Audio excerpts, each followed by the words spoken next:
Hey everybody, welcome back to the channel. This time I want to talk about transparency and sort of where I see transparency playing a huge role in internet marketing and promoting your business and getting the general word out there about your product or service. And we've seen transparency many years ago, and by many years ago I mean 4, 5, maybe 6 years ago, from the likes of folks like Pat Flynn, very famously sort of put out his transparency reports where he was literally telling people, here's how much money I'm making, here's how much money I'm losing, here's how much money I'm spending, that kind of thing.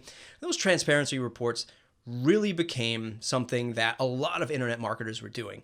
I know a lot of startups started doing it. Famously, a app called Buffer, which I use, was transparent to maybe even to a detriment to their business of sort of broadcasting everybody's salary, what they make, how much investment they have in the business, that kind of thing. And I don't want to be mistaken. I think they still do it, but maybe not as extreme as they used to.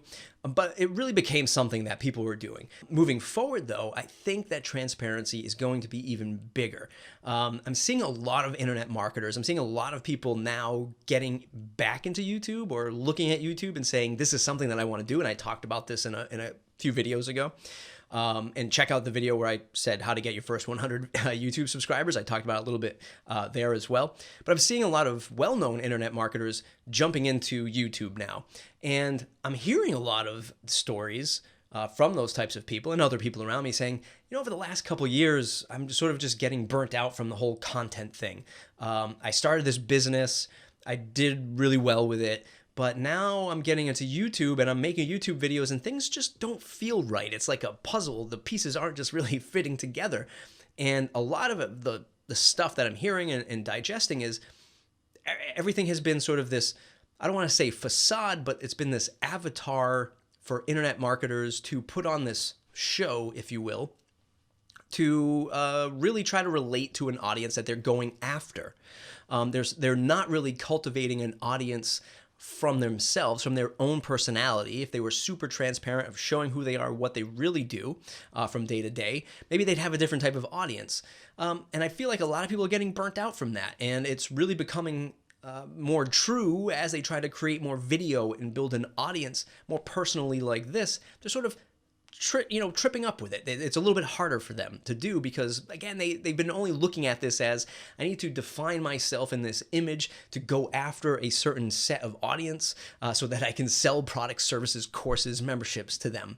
And it was really just this thing that they did to attract that audience and create conversions, which so many businesses do. They survey the market, they find a problem, they solve that problem, they turn it into a product or service, and they just create a marketing campaign and a promotional campaign around that, and they wrap the whole thing up in a nice bow from, beginning to end with, lead capture, lead nurture, lead capture, email autoresponders, all the way till, the shopping cart abandonment tools, right? And it's totally fine, it's super valid, but I think that 2018 and on, there's going to be so much competition that the only way you're going to win is to really have your personality shine through. Coming out videos, and maybe that's not the right title for that, but you're starting to see these videos of people really sort of saying, hey, I feel like I haven't really been putting out my best work, and now here's my best work, and you're really going to see me for who I am. And I think that's because that's the shift that we're seeing. I think that people really want to buy or watch or subscribe or join an email list for the people that they really connect with. So that's amazing for the consumers, right? The people who might be watching this and stuff that you might be watching on other products and services that you enjoy. But I think it poses an interesting challenge to people who are becoming more transparent on their personality, who they are, to build that audience. And as we see much more competition, there'll be more people to buy products from, but you might not see the same amount of volume of sales with this tactic. You might have to actually have multiple products in order to succeed. So, so many years, we've all been saying niche down, find the stuff that you're really good at and really amazing at and push that. And that's still true.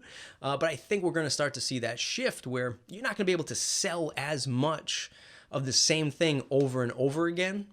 You'll have to have a wider array of products and services to offer to people, because your list might not just be as big. If you don't like what I'm saying on videos and on my podcast and stuff like that, oh, maybe we're not going to be a good fit if we, did business together, or if we, had a client services relationship where you bought one of my products, that kind of thing.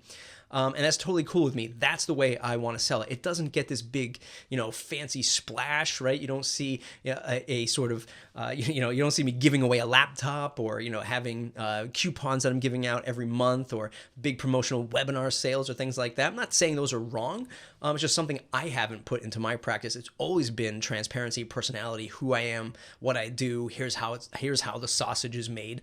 And if you liked it, then you were a customer. If you didn't, well, maybe you just didn't want the way I, sold my services or products, and that's totally awesome.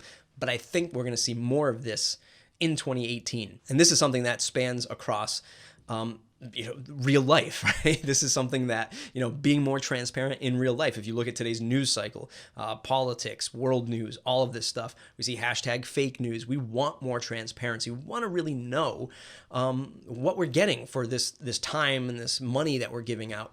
And something that happened over this past weekend, speaking of sort of transparency, was a website called Winning WP put out an article written by, and again, so transparency, full disclosure, many of you know by now I work for a company called Pagely, pagely.com. We're the first and longest lasting WordPress managed host out there. And a article written by one of my competitors, right? One of our competitors, their CTO wrote this review roundup of his own company against two other WordPress managed hosts that are out there. And sort of course, at the end of the article, he, recommends his company and this other company who's not really a competitor to them, and sort of discounts the third one who's really a competitor to them and to all of us. And nowhere in the article did it say that he was the CTO of this company. He had some disclaimers in there about like, hey, be careful on what you read. And I'm looking at this going, well, people should be careful about this, right? And even in the article, I don't know if this is his, artistic way of saying it, but he says, don't trust everything that I write either. But you never came out and said that you were the CTO writing for your own company. Not until you get to the author byline, or excuse me, the author bio, where you saw that he was the CTO of this company.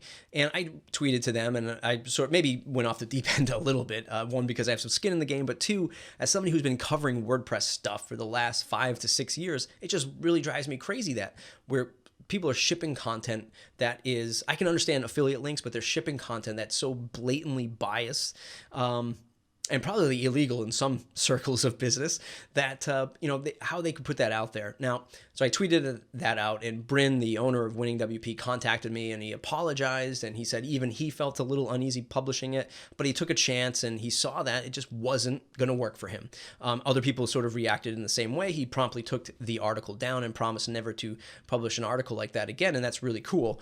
But, moving forward, looking for transparency in the articles and the content that we're writing. And this sort of goes back to the beginning of what I was saying, is so many marketers have just put out, I don't want to say vanilla content, but it was content just to sell. It was never really the human side, the personality side of themselves to really booster or bolster their audience and sell more products. It was really just, let me go through the paces to make conversions. Again, I can't say that's a bad thing at all. I think there's a healthy mix of all this stuff, but look to having more transparency in your business in the year 2018 and beyond. I would love to get your feedback. If you're building your channel, you're building your product and service, how transparent are you being? Is that an effort that you're trying to make? Is it something that comes natural? Is it something that doesn't come natural? Are you afraid to do it? Let me know in the comments below what you think of transparency moving forward in 2018 and beyond. It's MattReport.com, MattReport.com/subscribe to join the mailing list. If you enjoy videos like this, go ahead and hit like. If you want to see more of this stuff, go ahead and hit subscribe to the channel. I would really appreciate it. We'll see you in the next video.